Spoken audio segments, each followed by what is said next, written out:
UP के कासगंज में आज पीएम मोदी के हुंकार। पटियाली में जनसभा को संबोधित करेंगे पीएम मोदी। रैली के लिए सभी तैयारियां पूरी हुई। कासगंज में रैली में पीएम नरेंद्र मोदी के साथ यूपी के मुख्यमंत्री योगी आदित्यनाथ, डिप्टी सीएम केशव प्रसाद मौर्य, केंद्रीय मंत्री अर्जुन मेघवाल भी रहेंगे मौजूद। रैली में कई स्थानीय बीजेपी नेता भी होंगे शामिल। कासगंज में 53 साल बाद किसी प्रधानमंत्री की रैली में 8 विधानसभाओं के लोग शामिल होंगे। रैली के लिए बीजेपी कार्यकर्ताओं में भारी उत्साह। पीएम मोदी की रैली का 18 विधानसभाओं में 89 स्थानों पर होगा वर्चुअल प्रसारण। बरेली, हाथरस, फिरोजाबाद, एटा और फारुखाबाद के लोगों को वर्चुअली संबोधित करेंगे पीएम मोदी। प्रधानमंत्री मोदी आज अल्मोड़ा में भी जनसभा को संबोधित करेंगे। 14 विधानसभाओं के मतदाताओं को संबोधित करेंगे। सिमकनी मैदान में होगी रैली। सीएम योगी आज शाहजहांपुर, बदायूं में भी जनसभा को करेंगे संबोधित। शाहजहांपुर के रामलीला मैदान में रैली के बाद बदायूं में भी जनसभा को संबोधित करेंगे। उत्तर प्रदेश के बरेली में आज सीएम योगी की जनसभा। रैली के बाद पटेल चौक पर रोड शो करेंगे सीएम योगी।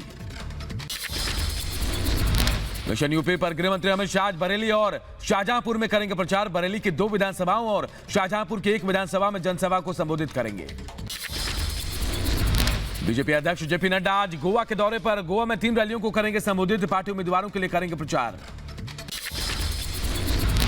डिप्टी सीएम केशव प्रसाद मौर्य अमरोहा, संभल और मुरादाबाद में जनसभा को संबोधित करेंगे। पार्टी कार्यकर्ताओं से मिलेंगे केशव प्रसाद मौर्य। समाजवादी पार्टी के राष्ट्रीय अध्यक्ष अखिलेश यादव का रामपुर दौरा। आज कार्यकर्ताओं के साथ बैठक के बाद लोगों के साथ जनसंपर्क करेंगे अखिलेश यादव। एमआईएम प्रमुख असदुद्दीन ओवैसी सहारनपुर और मुरादाबाद के दौरे पर। सहारनपुर देहात में एक जनसभा को संबोधित करेंगे। दोपहर 3 बजे देवगंज जाएंगे ओवैसी। मऊ सदर विधानसभा से चुनाव लड़ेंगे मुख्तार अंसारी। सुहेल देव भारतीय समाज पार्टी से मुख्तार अंसारी लड़ेंगे चुनाव। जयंत चौधरी आज सहारनपुर में गठबंधन प्रत्याशियों के लिए मांगेंगे वोट। सहारनपुर में 3 जनसभाओं को करेंगे संबोधित। अरविंद केजरीवाल के गोवा दौरे का आज दूसरा दिन। रैली को संबोधित करेंगे। पार्टी नेताओं के साथ बैठक भी करेंगे। वन ओशन समिट को आज संबोधित करेंगे पीएम मोदी। समिट में जर्मनी, ब्रिटेन, जापान, कनाडा सहित कई देशों के राष्ट्राध्यक्ष भी होंगे शामिल। गुरुग्राम में अपार्टमेंट की छत ढहने से बड़ा हादसा। हादसे में एक महिला की मौत, कई लोगों के फंसे होने की आशंका। गुरुग्राम के सेक्टर 109 की हाईराइज इमारत में हुआ हादसा। मौके पर राहत और बचाव कार्य जारी। मुख्यमंत्री मनोहर लाल खट्टर ने हादसे की जानकारी ली। अपार्टमेंट की 6वीं मंजिल गिरने से हुआ हादसा। एनडीआरएफ की टीम घटनास्थल पर मौजूद। मलबे में कई लोगों के दबे होने की आशंका। गुरुग्राम हादसे में हरियाणा के सीएम मनोहर लाल खट्टर का ट्वीट लिखा। मलबे में फंसे लोगों को निकालने का काम जारी। मैं खुद रेस्क्यू ऑपरेशन की निगरानी कर रहा हूं। हिजाब केस पर सोमवार को कर्नाटक हाईकोर्ट में फिर होगी सुनवाई। सुनवाई तक कोई भी धार्मिक चीज नहीं पहनने का आदेश। कोर्ट ने कॉलेज खोलने को कहा। कर्नाटक में सोमवार से सभी हाई स्कूल खोलेंगे। 10वीं क्लास तक के स्कूल खोलने का कर्नाटक सीएम बसवराज बोम्मई ने दिया आदेश। सुप्रीम कोर्ट पहुंचा कर्नाटक हिजाब विवाद। कपिल सिब्बल ने सीजीआई के सामने रखा मामला। कोर्ट से सुनवाई का किया आग्रह। सीजीआई ने कहा हमारा दखल अभी ठीक नहीं, हाईकोर्ट को तय करने दीजिए फैसला। कर्नाटक के बेंगलुरु में बोले सीएम बसवराज बोम्मई का स्कूल में शांति बहाली की कोशिशें जारी। हंगामे को देखते हुए बंद किए गए स्कूल। प्रदेश में शांति बनाए रखना हमारा लक्ष्य है। बरेली की रैली में हिजाब विवाद को लेकर मोदी सरकार पर बरसे ओवैसी। पूछा कर्नाटक की मुस्कान के साथ जो हुआ क्या वो उन्हें पसंद है। बुर्का और हिजाब को ओवैसी ने बताया फंडामेंटल राइट का, ये हमारा मौलिक अधिकार। मैं क्या पहनता हूं, क्या खाता हूं, इस पर किसी को ऐतराज नहीं हो सकता। एमपी को उज्जैन में हिजाब विवाद को लेकर लगे विवादित पोस्टर। समाज में एक तबके के लिए लिखा गया अपशब्द। कहा हिजाब शरीफ औरतों का सम्मान। यूपी के सहारनपुर में पीएम मोदी के चुनावी हुंकार। सहारनपुर की जनता को किया संबोधित। रैली के दौरान सीएम योगी आदित्यनाथ भी रहे मौजूद। पीएम मोदी ने फिर दोहराई डबल इंजन की सरकार की बात। कहा डबल इंजन की सरकार जो काम कर रही है उसके लिए यूपी में बीजेपी सरकार बहुत जरूरी है।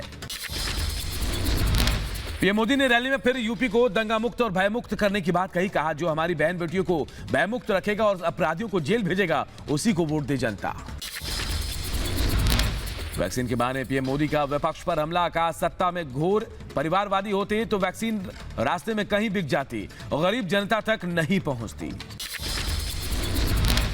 पीएम मोदी ने पिछली सरकारों पर बोला हमला। कहा, गन्ना किसानों को जितना पैसा पहले की सरकार के 10 साल में मिला था, उससे ज्यादा राशि योगी जी की सरकार ने उन्हें दी। पीएम मोदी ने फिर की जनता से अपील। कहा, परिवारवादी लोग के बहकावे में ना आए, ये सिर्फ जनता से लगातार खोखले वादे करते हैं।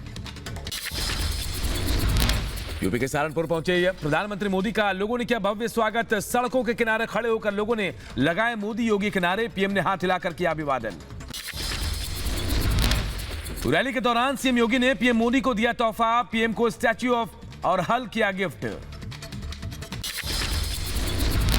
रैली में बोले सीएम योगी। कहा, यह नए भारत का नया उत्तर प्रदेश, जहां अराजकता का नहीं, इस यूपी में आस्था का सम्मान होता है। पिछली सरकारों पर सीएम योगी का हमला। कहा, पहले की सरकारें दंगा कराती थी, कर्फ्यू लगाती थी, जनता को त्योहार नहीं मनाने देती थी। सहारनपुर की रैली में सीएम योगी ने जनता को फिर याद दिलाया दंगे का। पश्चिम यूपी की जनता ने झेला है दंगे का दर्द, सिर्फ पलायन और दंगा ही इतिहास रहा। सीएम योगी ने किया डबल इंजन की सरकार का जिक्र। कहा, यूपी की जनता को डबल इंजन से फायदा, प्रदेश के हित में डबल इंजन सरकार। सीएम योगी ने पिछली सरकारों पर साधा निशाना। कहा, माफिया राज, गुंडा राज खत्म करने की सिर्फ बातें होती थी, लेकिन बीजेपी की सरकार ने यह कर दिखाया। देवभूमि में पीएम योगी मोदी का चुनावी प्रचार। उत्तराखंड के श्रीनगर में जनता को किया संबोधित। कहा, उत्तराखंड ही अपने लगाव और रिश्तों का किया जिक्र। पीएम मोदी ने कांग्रेस की सेना राजनीति को लेकर बोला हमला। कहा, कांग्रेस ने जनरल विपिन रावत जी के कट आउट लगाकर वोट मांग रही थी। कुर्सी के लिए कोई इस सीमा तक जा सकता है, मुझे विश्वास नहीं हो रहा। वन रैंक वन पेंशन को लेकर विपक्ष पर हमलावर पीएम। कहा, इतने सालों तक सत्ता में थे, लेकिन वन रैंक वन पेंशन को लेकर झूठ बोलते रहे। ये हमारी सरकार है जिसने वन रैंक वन पेंशन की व्यवस्था लागू की। श्रीनगर की जनता से पीएम मोदी की वोट की अपील। का 14 तारीख को बेईमानी और भ्रष्टाचार को ब्लॉक कर दे जनता। वंशवाद और परिवारवाद का रास्ता अब करे बंद। पीएम मोदी ने सांप्रदायिकता और तुष्टीकरण को लेकर किया हमला। कहा, ऐसे लोगों को देवभूमि से बाहर का रास्ता दिखाएं। सहारनपुर के बाद बिजनौर की रैली में सीएम योगी का ताबड़तोड़ प्रहार। कहा, जनता के साथ वोट की अपील भी की। सीएम योगी का अखिलेश पर तीखा हमला। कहा, सपा सरकार में दंगा करवाया जाता था, दिल्ली से बैठक कर लोग तमाशा देखते थे। यूपी चुनाव की लड़ाई कब्रिस्तान तक आई। बिजनौर में सीएम योगी ने फिर किया कब्रिस्तान का जिक्र। कहा, पिछली सरकार का विकास कब्रिस्तान की बाउंड्री वॉल तक था। संभल में सीएम योगी का सपा पर हमला। कहा, समाजवादी पार्टी ने कब्रिस्तान का विकास किया, जबकि बीजेपी ने तीर्थस्थलों का विकास किया है। मुख्यमंत्री योगी ने विपक्ष पर गरीबों का राशन खाने का लगाया आरोप। कहा, बीजेपी सरकार में गरीबों को फ्री राशन मिल रहा है, पहले हाथी खा जाता था राशन। उत्तराखंड के चुनावी अभियान में जुटी कांग्रेस। हरिद्वार में राहुल गांधी ने किया रैली को संबोधित, जनता से वोट की अपील की। राहुल गांधी ने रैली में पीएम को बताया राजा। कहा, दिल्ली में पीएम नहीं राजा बैठा है, पीएम के अहंकार को देखकर हंसी आती है। यूपी के रण में पहले चरण का पूरा हुआ मतदान। यूपी के पहले चरण में 60% से ज्यादा मतदान। 11 जिलों के 58 सीटों पर चुनाव लड़ने वाले प्रत्याशियों की किस्मत ईवीएम में कैद। यूपी के चुनावी रण में दिग्गजों ने डाले वोट। केंद्रीय मंत्री वीके सिंह, यूपी सरकार के मंत्री श्रीकांत शर्मा और विधायक पंकज सिंह ने किया मतदान। यूपी के मंत्रों में पहले चरण की वोटिंग। एसपी आरएलडी गठबंधन प्रत्याशी संजय लंठर ने डाला वोट। मतदान के बाद बाहर निकलकर जीत का दावा किया। मेरठ में शांतिपूर्ण तरीके से हुई वोटिंग। डीएम के बालाजी ने पोलिंग बूथों पर रखी नजर। चाक चौबंद सुरक्षा के इंतजाम। यूपी के गाजियाबाद में डाले गए पहले चरण के वोट। राज्यसभा सांसद अनिल अग्रवाल ने किया मतदान। मुजफ्फरनगर के बुढ़ाना में पहले चरण की वोटिंग। बीजेपी प्रत्याशी उमेश मलिक ने डाला अपना वोट। रालोद अध्यक्ष जयंत चौधरी ने नहीं डाला वोट। बिजनौर में रैली करने की वजह से जयंत ने नहीं किया मताधिकार का इस्तेमाल। बीजेपी ने कसा तंज। जयंत चौधरी के वोट न डालने पर बोले यूपी के डिप्टी सीएम केशव प्रसाद मौर्य। कहा वोट न देने पर जवाब दे जयंत चौधरी। नेताओं को तो सबसे पहले अपने मताधिकार का इस्तेमाल करना चाहिए। अखिलेश ने बीजेपी पर साधा निशाना। कहा पहले चरण में बीजेपी का सफाया हम परिवार वाले समझते हैं, महंगाई और बेरोजगारी का दर झोला उठाकर नहीं भागेंगे। मथुरा के विकास को लेकर रिपब्लिक नेटवर्क से खास बातचीत में बोले श्रीकांत शर्मा। कहा पहली बार मथुरा को मिला विकास मार्ग। बीजेपी नाली के निर्माण से राष्ट्र निर्माण तक का काम करती है।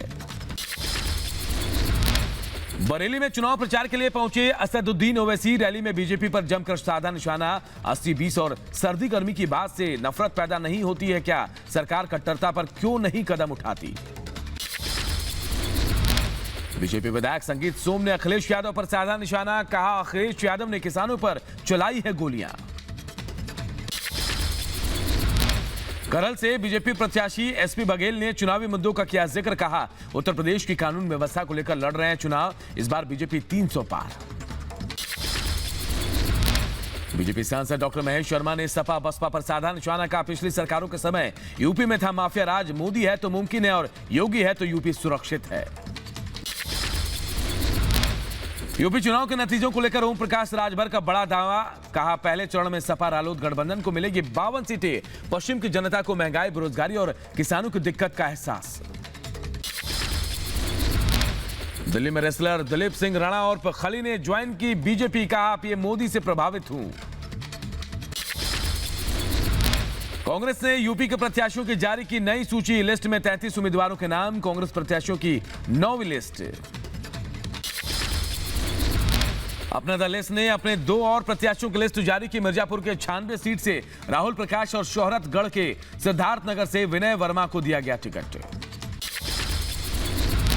यूपी के मुजफ्फरनगर में राकेश टिकैत ने बीजेपी प्रत्याशियों से की मुलाकात। सदन विधानसभा में वोट डालते समय हुई बातचीत। माफिया मुख्तार अंसारी के वकील दारोगा सिंह ने मऊ कलेक्ट्रेट से खरीदा पर्चा। ओपी राजभर की पार्टी के टिकट पर मऊ सदर विधानसभा सीट से किया जाएगा मुख्तार का नामांकन।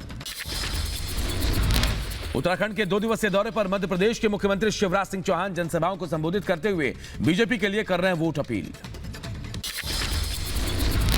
उत्तराखंड चुनाव के लिए बीजेपी का ताबड़तोड़ प्रचार जारी। उधम सिंह नगर पहुंचे मुख्यमंत्री पुष्कर सिंह धामी। पंजाब कांग्रेस चुनाव समिति के अध्यक्ष बने बिट्टू। 3 सांसदों में पार्टी के फैसले का किया विरोध। चुनाव प्रचार से दूर रहेंगे तीनों सांसद।